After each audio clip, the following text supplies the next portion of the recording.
Welcome back to the Crochet Cradles. Those my friends over at yarnspirations.com. This is video number 2 of this series. We are going to work on mandala number 7. So we started off with number 1. This is number 7. So this is the second one. So number 7 is slightly different and it's actually done like number 1 with a couple exceptions of placing some stitch markers so that we can do it. So you'll use a 5.5mm size eye crochet hook and continue to use your Super Saver. So let's move on over to number 7. And it is right here on page number 2. So you will see in the instructions it's just like number 1. The only difference that we have is that the color sequence has been changed. But in round number 4 we have to place some stitch markers. So we're going to be able to follow this along. So what I would like you to do is that we have video number 1 already showcasing this on just the single crochet rounds. So what I'm going to do is I'll get yourself started and then I'm going to rely on you to follow these sequence. If you've done video 1 you can actually do this one as well. So if you haven't done video number 1 has the step-by-step of all of the instructions up until row 16, which this one is also doing. It's just a difference of the color changing. That's all. So let's begin this one. In the diagram here that is downloadable on the crochetcrowd.com, follow the link in the more information of this video in the video description. So we're gonna be doing number 7. So these are all the blue ones that you can see. They have like pie shapes that are involved and we'll be working on those today. So you see that one for each of them has a different color breakdown that we're going to be doing. So they're all single crochet rounds just like they had been before, but the difference is just the color and then how we're going to apply the surface overlay at the end. So let's continue this and let's move on to the beginning round. So let's begin with the slip knot. The color white here is the strategy for this whole thing. So even though it looks really random, the white has been positioned in a place that it makes sense for the whole thing, so everything comes together. You're going to chain your 4. So 1, 2, 3, 4 and then insert your hook into the very beginning one to form the center ring. And then we'll begin round number 1, still continuing with the color A, which is this color. So just like before we're going to just chain up 1 and we're going to apply a single crochet into the middle and then you're going to chain 2 and then a single crochet, and you want to do that so that you can see the 6 spokes again. So chain 2 and then a single crochet, chain 2, single crochet, chain 2, single crochet, chain 2, single crochet. So you should be able to count the number of single crochets. So 1, 2, 3, 4, 5, 6. At the end you're going to just chain 2 and then just slip stitch to the top of the first single crochet to finish. This color is technically done, so I'm going to turn it over and I'm gonna show you how to weave in your ends just one time in this video today. To weave in the ends you're just gonna cut a longer strand than normal and then just use that as a tapestry. So pull it through, just meaning grabbing a tapestry hook and just feeding it through. So if you want to figure out other ways to hide in your yarn you can. So just on the back side just glide it through the back side of the fibers and go once and twice and 3 times is a charm. So you may want to do that. You're gonna have a lot of loose ends in this particular project, so that you might want to take care of those as you go instead of having a nightmare at the end. And get rid of your starting one. If that's not been secured already, make sure you secure it. And let's move on to round number 2. In round number 2 we're just gonna start. I am randomizing my colors just so that you're aware of that. So looking at the right side of the project you're gonna go into any chain 2 space and you are going to apply. So I'm gonna tell you to do a standing single crochet because it looks nicer. So going in to the stitch, pulling it through, you'll have 2 loops, pull through 2, and that's a standing single crochet. So that's instead of joining it, chain 1 and single crochet, you can do it all in one sweep. Chain 2 and in the same one I want you to apply 1 single crochet. So there's a new corner. So moving on to the next chain 2 space, single crochet, chain 2, single crochet. Okay, so to keep doing that all the way around, this is round number 2. So once you're all the way around you're just going to slip stitch to the beginning standing single crochet and that'll complete that. So in this particular one, in motif number 1, we kept doing things in groups of 2. So we kept making 2 rounds the same color. In this one we're not gonna be doing that. So we're going to just fasten this off and move on to round number 3 and we'll be getting that story. So you already know how to fasten off, so please do so. So round number 3, new color is going into play, and I want you to do a standing single crochet just like we had done in motif number 1 into a chain 2 space and then chain 2. So this is going to be the repeat for the whole thing. Okay, so you're going to single crochet into the same one, so you'll have your corner.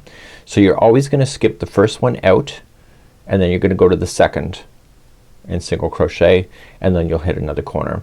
So as this gets bigger, as you noticed in video number 1, is that the span between the corners will get bigger. So the corner has been done, so single crochet, chain 2, single. So skip the first one out, go to the second, and I want you to do this all the way around. So this will be round number 3, and then round number 4 we're going to change the equation a little bit compared to the first video that we worked through. So let's do that next. So finishing up number 3, just slip stitching, and then let's get rid of this color and move on to round number 4, which is going to be the same color as B, which will be, in my case, it'll be this orange. Fasten off and meet me back here, and this is where we'll change the equation. To move on to the next part, you're going to need 6 stitch markers. So I just use spare yarn. It says to use red as a stitch marker, so that we'll do that. We might as well follow the instructions because they know better. So we'll begin to do that in just a second. So let's begin round number 4 using the color B. In my case it'll be orange. So we're going to start off your corner as you already know it. So I'm just getting my slip knot in, go into a corner, do a standing single as always,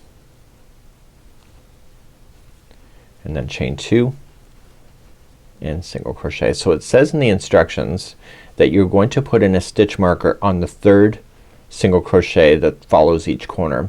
So you're still skipping the first one here, and you're going to go to the second, okay, and then you go to the next one.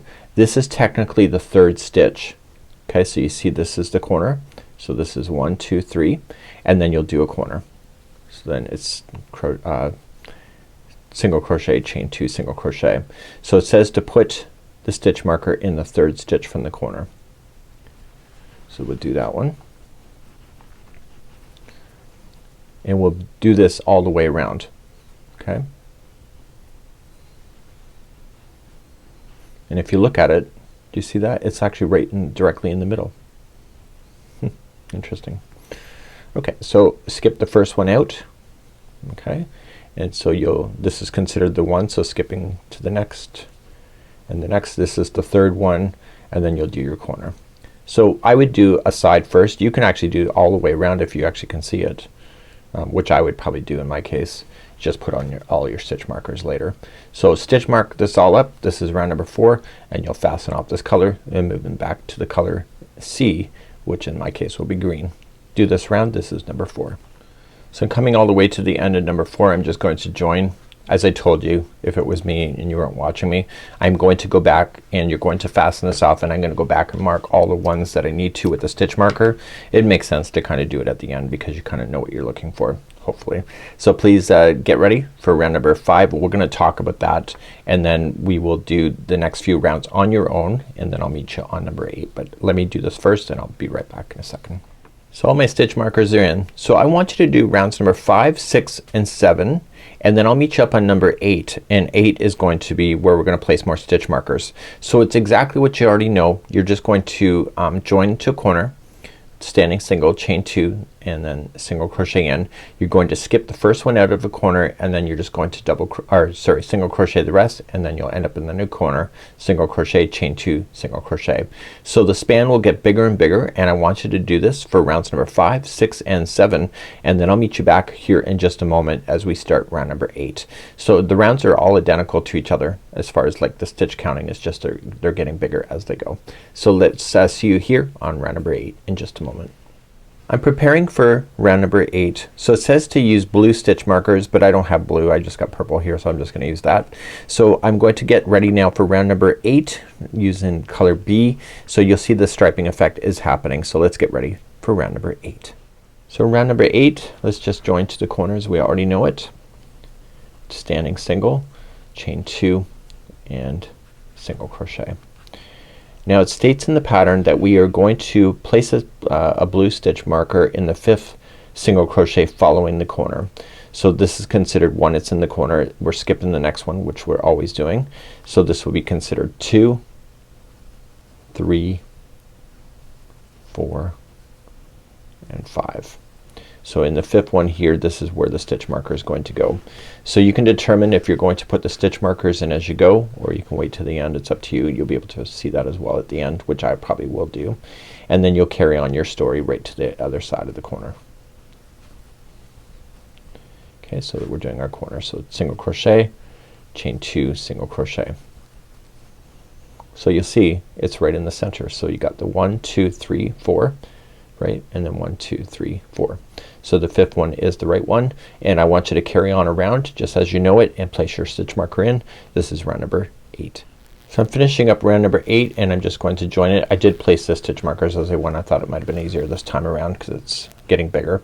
So I want to now move on to rounds number 9 and 10. So I want you to do that on your own. So you do the color sequence. Again, it will be green and then it'll be orange again. I'll meet you up around 11 now and we'll place in some more stitch markers as well. So let's get and do that, and this is going to move on to round number 11 in just a moment. So moving on to round number 11, what we have here is that I'm ready to go. So the stitch marker here, this is considered the blue one even though it's purple.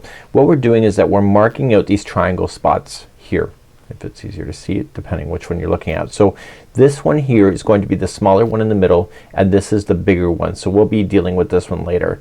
But in round number 11 that we're about to do, I'm gonna show you a little tip that I can use by using this longer stitch marker. This is kind of a fluke but it worked out, and let me show you what to do for round number 11.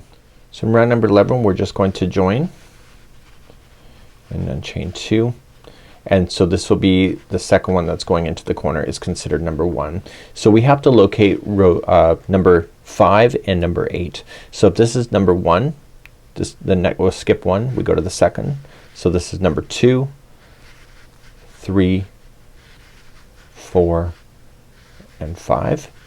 And now that's the fifth one. So what I want you to do is take this stitch marker here and pull it through. Don't pull it all the way, just let it so it lays over. Okay, so that's 5. The next one is 6, 7 and 8, and there's the 8th one. So take this hook and go into the 8th one and grab that same one and pull it back through. And what we've just located is where this triangle is starting, where it comes over and where it comes back. Okay, so now you're going to finish the remaining of this going to the corner. Okay, so then you'll turn your corner. So single crochet, chain 2, single crochet. So this second single crochet that went in there is considered 1. So then you'll jump over. So this is 2, 3, 4 and 5. Pull that stitch marker up. So that's 5. The next one is 6, 7 and 8. So if that's the 8, go to the back and pull it through. And I want you to do this all the way around for round number 11, and you're using the same stitch marker to indicate all your spots so you can locate that triangle. I'll see you at the end of round number 11. So I'm finishing up this round number 11. So we're gonna switch our colors and we'll move back to the orange or whatever color you're using. For round number 12 it's what you already know, so just go round number 12 and then we'll meet back up on 13 in a second where we will continue with our stitch marker placement, and I'll be back in just a moment. So please do round number 12 next. So round number 13 we're going to then get the bigger triangle for the stitch marker, and I would do the same thing with the red that you just did with the green as well. So just join it and then chain 2 and then put another single crochet in there. So that second single crochet is considered 1. So moving along you're going to then put in your single crochet. So you're gonna mark the third one. So if this is considered 1, you're skipping over that one as normal. So this is 2 and 3. So this is the third one. So grabbing that red one that's down here, if you've left it long enough, I don't know if I have, but I was a little generous when I was cutting it. So I'm gonna pull that through. So that's the third one, and then we're gonna carry on and count. So 4, 5, 6, 7, 8, 9, 10, 11, and 12. That's the 12th one, and that's where it says to mark it. Okay, so we're gonna do there. And then I'm just gonna grab that red one from behind and pull it forward, and now I have the 2 marked there. And then I go into a corner as my next one. So single crochet, chain 2, single crochet. The second single crochet is considered 1. Skipping the first one out, this is 2, and this is the 3rd one. So just following it straight down.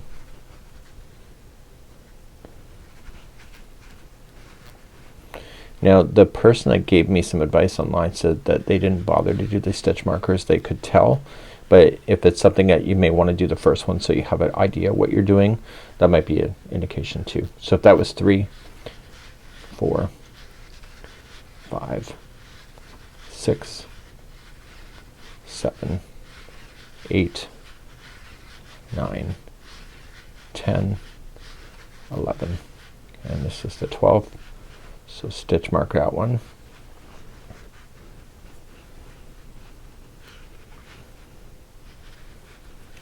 And then carry on into the corner next.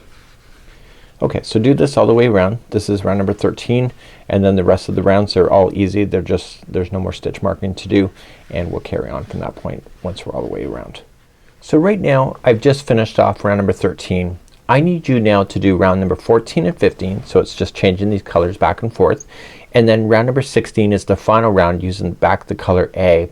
So when we do the surface overlay, when we're going back and forth on this thing, it's going to blend. Also when it attaches to its neighbor, the white is also going to blend in there, so the exterior white is actually making sense so that it will join. So what I want you to do, please, is do round number 14, 15, and 16 using the color sequence that is suggested, and then I'll meet you back here and we'll start our surface overlay fun. And let's begin to do that in just a moment. So I'm now back and I have up to round number 16. So 16 here is white so that it can join to the other one with the seamless join as you're doing it like this.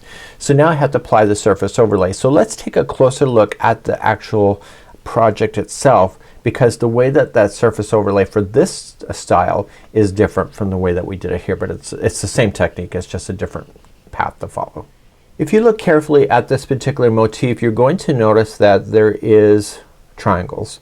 So you'll see that there is 3 triangles in this section, 1, 2, and 3, but this section there's only 2. So what you can do, and I'm a kind of a lazy crocheter, so what I would do, this big triangle right here, I would follow it around, but don't cut my yarn, and just follow the next one and then follow it here. So do this big one first. The 2 other little middle ones you can do afterward, and you'll want to secure in the yarn. So I would do the big one first and get that done, and then you have everything framed, and then you'll be ready to go then for the next one. So I'll show you how to do that first, and then I'll show you how to do these little mini triangles, and then I'm gonna leave the rest for you today. So let's begin to do surface overlay doing that big section first. So let's do our surface overlay. Let's do the big triangle. So there's technically 3 big ones. So I want to go in here and follow it and come back, and I'm going to jump over, and then I'm going to do here and come back, and there will be 3 sets of then triangles. So to start here, I want to create a large strand here, and I want to go in from behind, and I want to go right from the middle one here, and I'm just going to turn it over and loop that through. So don't create a slip knot on that first, because you'll have an issue with the way it will look on the front end. So the yarn is coming from the back. So in behind, I'm going to put the yarn onto my hand as if I'm crocheting, even though the yarn is in behind. And the way that I'm gonna wiggle my hook is that I'm going to grab onto that strand from behind. So once you get good enough at this, you won't be able to turn, you won't have to turn it around. So I want to follow the chain 2 space. Don't go up over top of these stitch markers, and I want to follow the chain 2 space up into the point. So just keep following it up like that. So just yarn over from behind and pull through. This is a slip stitch, and you're gonna go in the next one. The first one is gonna be loose because there's no knots, and we're gonna secure that later.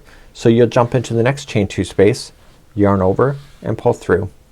Be consistent about the distance of your stitches, and you're going to go all the way up into close to that white section up there. So please do that, and I will meet you up there in just a moment. So now that I followed up, see how even that looks? I want to turn, and I'm just going to jump in between the stitches. So right here I'm just going to jump here, and I'm gonna work my way across to the other chain 2 space, and then I'm gonna go back toward the center once again. So I want you to meet me here in just a moment. So I'm right here, and I'm about to now turn, and I'm going to go into the space that is gonna lead back toward the center. Okay, so grabbing the yarn from behind. It gets a little bit awkward, but just kind of reposition your hands and then work your way back towards the center of your motif. And I'll see you back there. Just keep your consistency of the distance of how big your stitches are.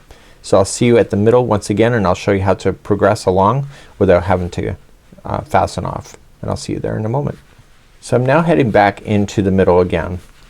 So you can either fasten off if you want to and start fresh, or you can keep going towards to doing the next. So if it were me, I'm not being lazy, I'm just being smart or practical about it.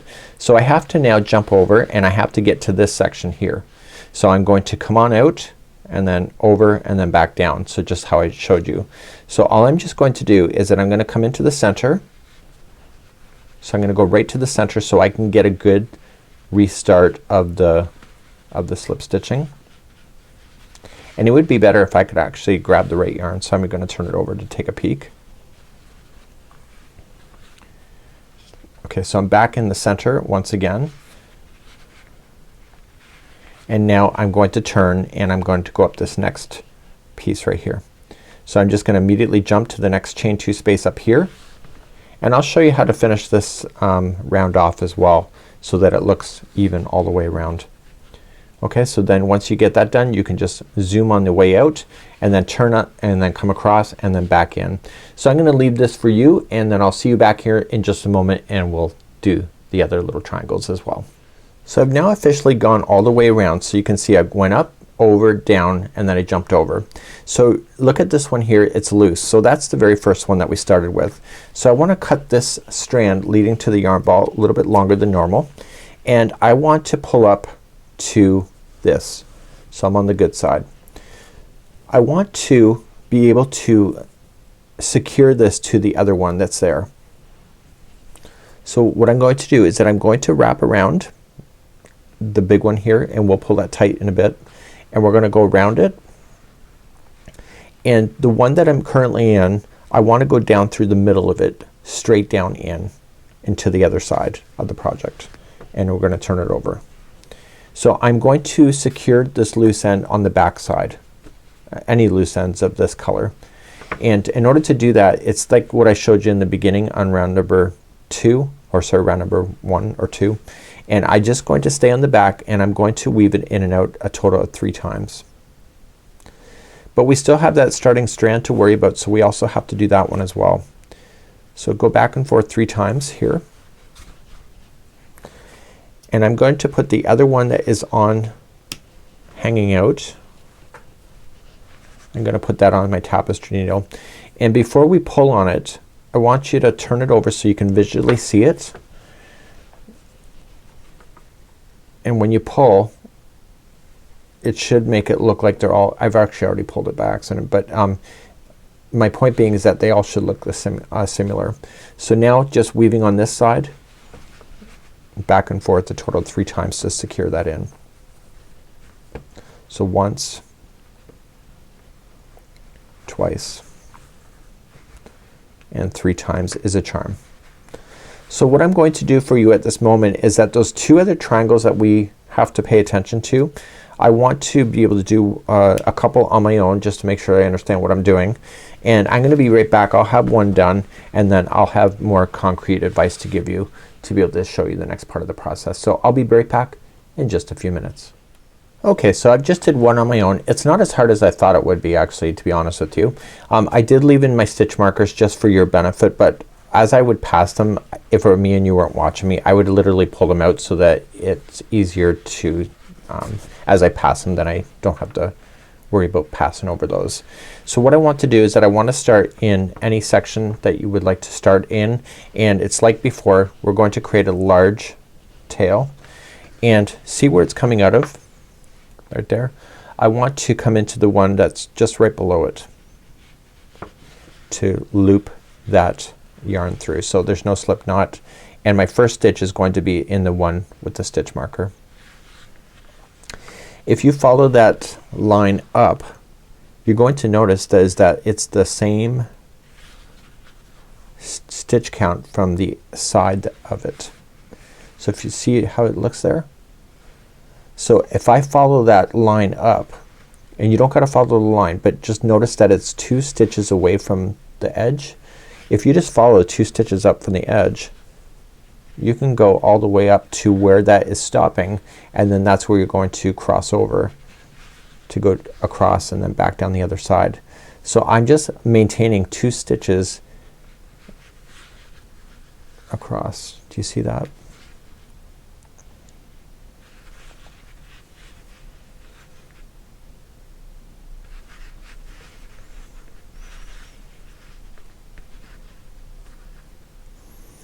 And really the goal is to get that slip stitching to be consistent in the distance.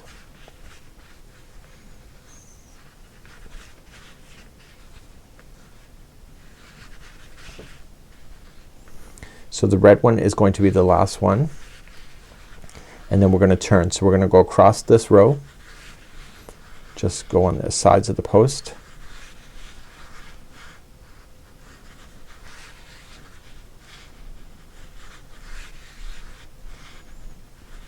So the middle one is done the same way. It's just, you're just gonna look for where it looks consistent. It's obviously a lot smaller. So the last one is going to be right here. Noticing it's about 2 in from this side. So when I jump down, I'm going to jump down so that there's 2 in there, and I'm gonna turn it so it's easier. It's easier for me to work forward.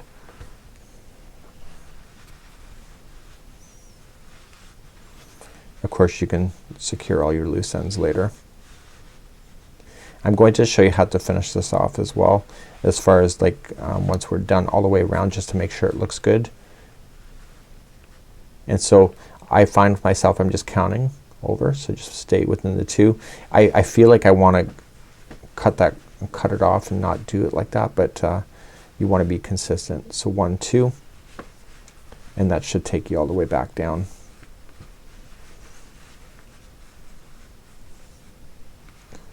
So you're gonna do the middle triangle the same way. It's obviously not as big. And this should take you all the way back to where you started. So 1, 2, 2. When I get all the way back, I want to trim this yarn to keep a long tail, and I want to pull it up through the front. So you'll notice that they're not joined yet. Throw a tapestry needle through that strand. Now that it's been pulled up through, I want you to go around the 2 pieces and then go down this one. Okay, so you're gonna go down into this one to the back side. And watch what happens. It's gonna not keep it aligned. You see how it doesn't look aligned? So you're gonna come back on the opposite side. So just right beside it, not in the middle, just on the side here, and you're gonna go back into this one here. And that's gonna pull that point back down so that you have a point. And you're gonna do that on the small one too. See? Done. On the back side here, you're gonna have a lot of stitch markers, so I would take out the ones that you're done working with, and I would just run these strands through the same stitches. So just going around the white. And the reason why I'm doing that is that if this afghan gets turned over, then you won't see really terrible stitching. You'll notice it, but it won't be like terrible. And you're gonna go back and forth a total of 3 times. So I'm gonna put that back in the in there, and then the starting one, you also want to secure that because that'll fall out. And again, just maybe down the other side. So just looping around, capturing all that,